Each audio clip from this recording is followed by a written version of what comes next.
tal? ¿Cómo les va? Buenas tardes, noches. Cada momento que avanzamos en el programa se oscurece más tarde, ¿no? Bueno, porque ya estamos en el momento ascendente hacia la primavera, hacia el verano. Bueno, hoy nos visita alguien que nació aquí en Rosario, que estudió 2 años de ingeniería en la UTN y después dijo, me parece que lo mío va por maestra jardinera y bueno, y tiene 3 hijos y es militante sindical desde 1994 con distintas responsabilidades en ANSAFE, dentro de su militancia sindical y es congresal inclusive de CETERA desde el año 2013, ya le voy a decir de quién se trata, y empezó a militar también desde el 2014 en Izquierda Socialista Frente de Izquierda y en estas últimas elecciones va por la Diputación Nacional encabezada por Octavio Cribaro. Se trata de Daniela Vergara, que desde el 2006 es directora de nivel inicial actualmente del Jardín de Infantes Lola Mora en Grandoli y Gutiérrez y tiene sus casi 29 años, creo 30, de antigüedad en la docencia. Con ella vamos a hablar sobre una realidad muy cruda que atraviesa a lo largo y a lo ancho nuestra ciudad y el país, pero nos vamos a enfocar en esto. Vieron ustedes que hubo una marcha muy importante contra el gatillo fácil y demás, y bueno, vamos a hablar estas cosas con Daniela, quien ya saludó. Hola, gracias por venir. Hola, ¿qué tal? Bien, bien. Bueno, es un poquito la síntesis de tu actividad. Bueno, gracias. Debo ser muy honesta, llego a vos por una nota muy interesante que hace Lucas Amerizo en La Capital y donde lo que es duro es la realidad, ¿no? De chicos que en tu ámbito de escuela, bueno, algunos alumnos que ya no están. Así es. Otros que están, pero bueno, copados tal vez, en todo sentido lo digo, copados, ¿no? Más por las falsas voces del narco y demás que tal vez de la educación, que pelea la tuya allí, ¿no? No sé si lo puse bien. Así es, la verdad que sí, agradezco a Lucas Amarizo esa nota, sí, que bueno, ya en reiteradas oportunidades lo ha hecho. En realidad a mí, así como impacta esto, me impactó hace un año las palabras de compañeras docentes con las que iniciamos nuestra titularidad como maestra ahí en la zona, porque yo trabajé 8 años ahí en el barrio. No sé si lo dije, Grandoli y Gutiérrez. Grandoli y Gutiérrez. Yo trabajé del año 98 al 2006 ahí como maestra. Y estas compañeras, un día que habían matado a un muchacho, las chicas habían ido a las 5:30 y a las 6 de la tarde, ahí en Grandoli y Gutiérrez mataron a un muchacho. Lo primero que les salió a decir fue, nos estamos quedando sin exalumnos. Apa. Es muy duro, la verdad que la lista de jóvenes que van muriendo en los barrios es alarmante. Dentro de estos chicos que las mamás marcharon por contra el gatillo fácil ayer, en esa impresionante marcha, está el caso de Zamudio. Maxi fue alumno mío en Grandoli Gutiérrez. Y yo en una reunión de la multisectorial me encontré con María, su mamá, y obviamente que los reconocí y que bueno, que les aporté la mirada que yo tenía de Maxi, ¿no? Del jardín de infante. Un niño como todos, una mamá comprometida que hacía mucho esfuerzo para poder sostener su casa, madre ella sola con los chicos. Y traerlo al jardín a Maxi, era un niño muy cariñoso, y tenemos varias fotos de él actuando en la fiesta de fin de año. La verdad que es muy impactante y bueno, está claro que eso tiene que ver con las faltas, ¿no? Con la falta del Estado, con la falta de justicia y con la falta del gobierno. Con faltas. Totalmente. ¿Vos qué notás en tu ámbito? Los decesos, las muertes, los asesinatos, ¿son por gatillo fácil? ¿Son entre situaciones de por allí soldaditos y, no sé, el puntero narco del barrio? ¿Cómo podemos definirlo? Es una situación muy compleja, pero en su mayoría son por gatillo fácil. Esa es la definición y además hay estadísticas en eso, hay estadísticas de la Correpi, nosotros nos manejamos con ese tipo de información, pero además lo que sabemos de los grupos de familias que se reúnen, en su mayoría son a consecuencia del gatillo fácil, de las persecuciones que ha hecho la policía, como el caso hay un caso de, no me sale ahora el nombre, ¿no? De David y Emanuel. Y Emanuel. Sí. Que los persiguieron, también es el barrio de la zona sur. Y bueno, a la par de eso también hay otros casos que tienen que ver con las muertes entre jóvenes que se produce a consecuencia de que son víctimas de la narcodelincuencia. Porque nosotros decimos que la juventud no es responsable de esa narcodelincuencia, sino que son víctimas. Entonces son víctimas del gatillo fácil en su mayoría y también están a merced de la narcodelincuencia. Esa es la realidad. Recordábamos ambas fuera de cámara el caso, a mí fue uno de los casos, no sé, tal vez, qué sé yo, no sé, me impactó tanto el caso de Jonathan Herrera. Así es. Ese chico que todos sabemos que estaba lavando su auto, que viene una persecución y lo acribillan. Y no conformes con esto, el padecimiento sistemático de la familia, no solo por la muerte injusta de su hijo, por el asesinato de su hijo, sino cuando tenían que ir a la justicia le cambiaban las fechas para que lleguen tarde, para que no se presenten, se tuvieron que ir de la casa, es decir...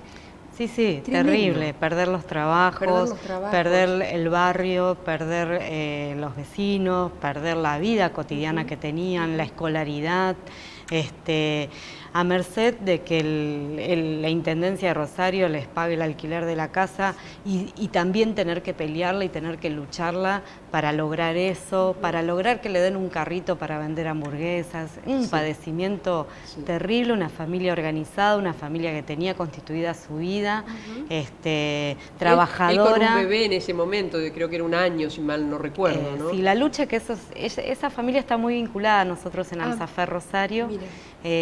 Nos acompañan permanentemente en todas las movilizaciones y también en actividades que hacemos como ANSAFER Rosario. La verdad que nos une el afecto y el reconocimiento a su lucha, ¿no? A su lucha, sí. Bueno, a mí fue entre todos los casos te conmueven y te impactan. Y también era del barrio La Tablada y víctima del gatillo fácil. ¿Cómo juegan tus alumnos y con qué juegan?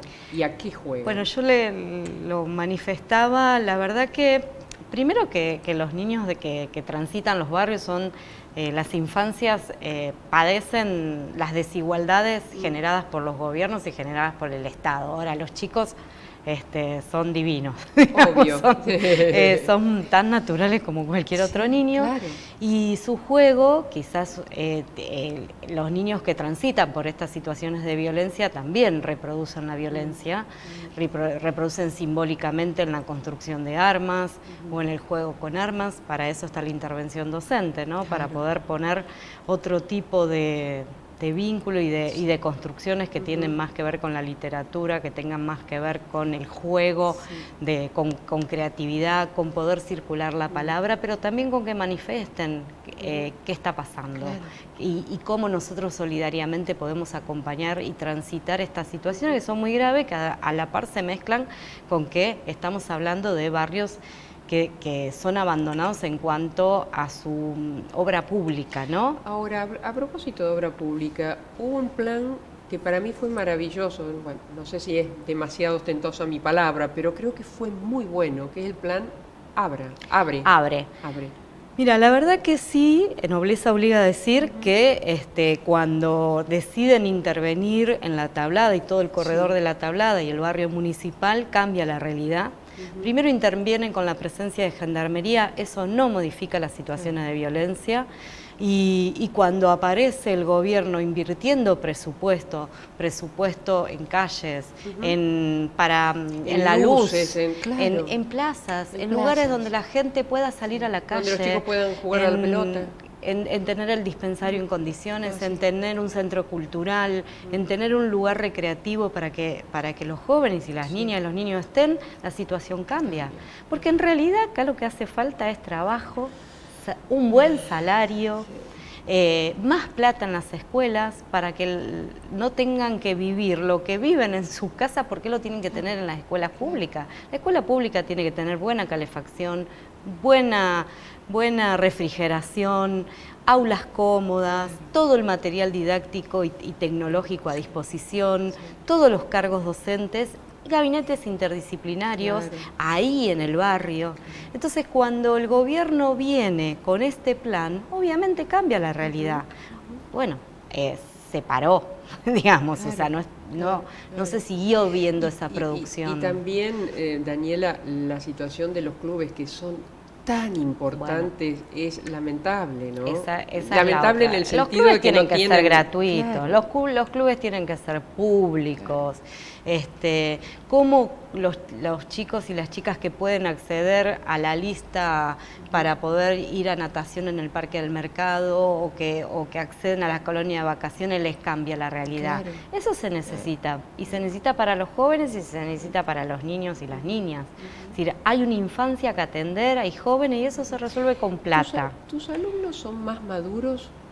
No sé si has dado clase en otros lados también. Sí, pero yo estuve en las comunidades del centro, siempre en escuela pública, claro, estuve en 3 jardines. El tema de la comparación, pero sí de alguna manera la referencia, porque a veces uno sabe que un chiquito que sufre, hablo de un tema de salud, normalmente madura antes. Y todo esto es un sufrimiento de esa infancia. Sí, más se ve en la oralidad. ¿No? En la expresión, en poder poner palabra, porque también se viven distintas violencias, se viven muchos abusos, se viven femicidios, se viven situaciones de violencia extrema, sumado a la pobreza y hoy la brutal crisis económica de la desocupación permanente, de la precarización, bueno. Obviamente en los barrios se está transitando esto y esto se reproduce en los chicos y en las chicas. Esas niñas y esos niños, las dificultades mayores tienen que ver con la expresión y por eso la verdad que reivindico el trabajo docente. Bueno, ahora el viernes tenemos esto de la capacitación de tertulias, que vamos a hacer palabras jugadas. Y la verdad que es una muy buena actividad y las maestras están preparando poesías porque hace falta eso. Claro.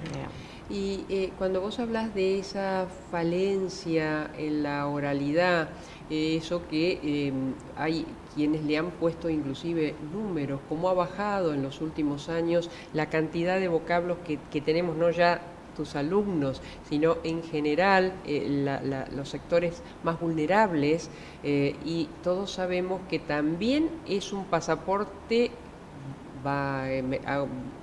lo digo yo, un pasaporte a la violencia. Cuando uno no encuentra la palabra, se violenta, no significa que te violente, pero se violenta porque no puede expresar lo que siente y desea. Sí, nosotros, por ejemplo, decimos que los niños, las niñas no son violentos, sino que tienen manifestaciones agresivas. Claro. Entonces, cuando no pueden expresarse a través de la comunicación oral, quien no tiene una discapacidad oral, porque quien tiene una discapacidad oral hay herramientas para poder hablar de otra manera, comunicarse de otra manera, pero quien tiene inhibida la palabra a partir de situaciones violentas que vive en el entorno familiar o barrial, tiene esta imposibilidad, ¿no? Y aparecen situaciones agresivas, ¿sí?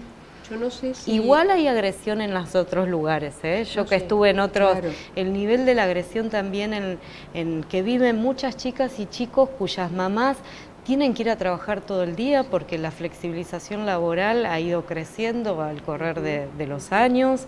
La pérdida de un salario digno ha hecho que muchas profesionales, muchas mujeres tengan que ir a trabajar todo el día. Las mismas docentes con un cargo no pueden vivir, entonces tienen otro cargo. Esa ausencia también del adulto transmite Claro. en todas las comunidades. Exacto. O sea, la No, situación sí, de los atraviesa, trabajadores claro. es grave Sí, sí. y atraviesa a todas las comunidades, ya sean niños o niñas que viven en la zona centro como quien vive en los barrios. ¿Y el hambre?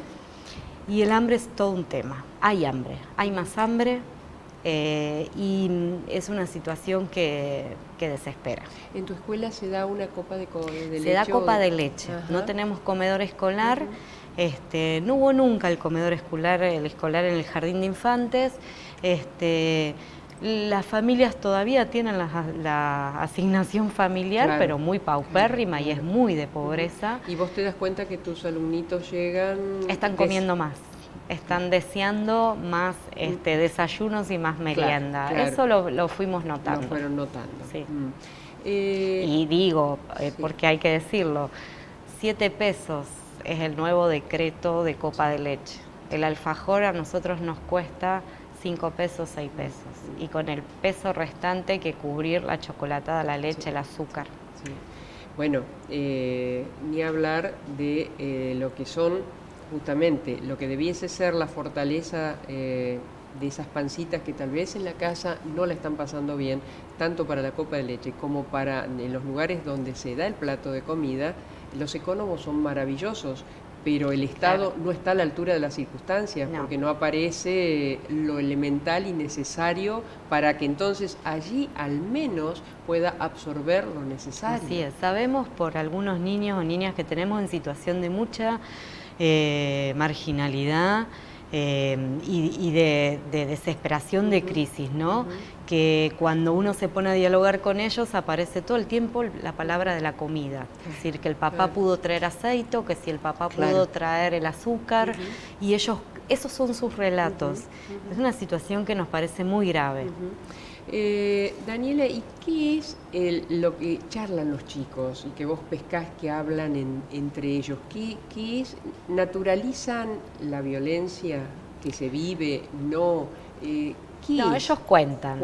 Ellos cuentan. Por ejemplo, cuentan si la policía entra a las casillas o si han tirado tiros y la mamá les dijo que se metan abajo de una mesa o que se escondieran en la cama por las dudas. Ellos cuentan, también cuentan si lo echaron al papá o a la mamá del trabajo. En las rondas donde se dialoga, en el nivel inicial se dialoga mucho, se pone la palabra y tratamos de que manifiesten lo que les está pasando. Y ponen en evidencia las situaciones que viven familiarmente, así como cuentan cosas hermosísimas, ¿no? De solidaridad y de afecto de su mamá o de su papá o de los abuelos. Hay mucha presencia de las abuelas. Viven en general por una cuestión de que la falta de vivienda es un tema muy grave en esta población. ¿Eso está en el límite del hacinamiento o no? En algunos casos sí. En algunos casos es así. Sí. La escuela pública obviamente confluyen distintas familias con distintas realidades. Hay realidades muy extremas y hay realidades muy comunes, la que vivimos todos nosotros, que somos trabajadores. ¿Los chicos se pelean en los recreos más allá de lo habitual? Bueno, ahí ya como representante de AMSAFE Rosario, recorriendo todas las escuelas, hay distintas situaciones. En el nivel inicial es un nivel que nosotros siempre decimos, cuando nos sentamos la comisión directiva de AMSAFE, siempre decimos que es muy grato entrar al nivel inicial, porque es un lugar donde el juego irrumpe permanentemente, entonces de mucha contención. En los recreos hay escuelas primarias con mayores dificultades, con mucha presencia de las docentes en los patios y con situaciones de violencia. Sí, la hay, digamos. Daniela, parte del programa algo lúdico, pero que tiene que ver con esto. ¿Mueve esa perinola así? Voy a usar casi una palabra, lavado de cerebro. ¿Qué te dice? Y cuando nos quieren hacer ver cosas que no aparecen en la realidad, no son la realidad. ¿Y hay algo de eso en este momento en nuestro país, en nuestra comunidad? Bueno, hay una lucha contra eso. Hay una lucha por ver la realidad, ¿no? Que podamos hablar de estas cosas y no taparlas. ¿Qué es el miedo? Y el miedo a la falta de trabajo, a la pérdida de la estabilidad, a la muerte, a las persecuciones. Aparece ese miedo así. Sobre todo la pérdida de estabilidad, ¿no? De no tener más un salario, de no tener más un trabajo, es una situación que es muy, muy terrible. Sí. ¿Los chicos evidencian miedo? Sí, no lo evidencian como los adultos, ¿no? Se manifiestan corporalmente a veces, se manifiestan con situaciones de mucha angustia, con no querer ingresar al jardín de infantes. Bueno, cuando hay situaciones de abuso, el miedo aparece en la representación de determinados adultos, digamos, ¿no? Claro. Sí. ¿Y el sueño más lindo que recuerdes de alguno de tus chicos? Ellos muchas veces preguntan por viajar, ¿no? Bueno, yo trabajé, no solo fui dirigente, soy dirigente sindical de AMSAFE, sino que trabajé en la colonia de vacaciones de AMSAFE y me acuerdo que teníamos aún hijos de docentes que no conocían el mar. Y conozco varios hijos de docentes que no pueden ir de vacaciones, por ejemplo. Y esos chicos habitan las escuelas públicas. Y bueno, fantasías que tienen es con viajar, con conocer y con, bueno, representaciones que obviamente de lo que ven, ¿no? Estás, bueno, en un posicionamiento político. La pregunta es, ¿crees que hay posibilidades de algún cambio en esto? Digo, tenemos el 50% de los chicos empobrecidos, tenemos abuelos empobrecidos, tenemos asalariados empobrecidos. Sé que por algo estás en política, pero... Bueno, nuestra posición y mi posición como dirigente de Izquierda Socialista y del Frente de Izquierda, y ahora de cara a las elecciones, nosotros somos muy realistas. Si se sigue haciendo acuerdos y con el Fondo Monetario Internacional, si no hay una ruptura de lleno, no hay posibilidad de salir adelante de esta crisis. Para nosotros la única manera de que haya plata para poder reactivar el país, que haya trabajo, que haya salario, que la jubilación sea como un salario digno, igual a la canasta familiar, que inmediatamente haya salario iguales a la canasta familiar, implica el no pago de la deuda externa. Si no, vamos a seguir y vamos a estar cada vez peor. Tiene que haber obra pública para reactivar el trabajo. Tiene que haber construcción de vivienda para reactivar el trabajo. ¿De dónde va a salir la plata? Sabemos que hay mucha gente muy esperanzada en Fernández. Ya planteó que la inflación va a seguir. Ya planteó que el dólar tiene que ser alto. Ya planteó que va a hacer sus acuerdos con el Fondo Monetario para renegociar la deuda. ¿Qué significa eso? Reforma laboral, reforma jubilatoria. Eso no es más plata para trabajo, salario, vivienda. Esa es nuestra posición y por eso nosotros decimos que se sumen a apoyar al Frente de Izquierda Unidad, que se sumen a la izquierda.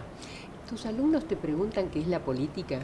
Mis alumnos es maravilloso porque no preguntan, pero en todos estos meses de campaña que estuve de licencia, cuando vuelvo al jardín o entro, porque estoy de licencia pero tengo que volver, porque como soy directora a veces tengo que volver.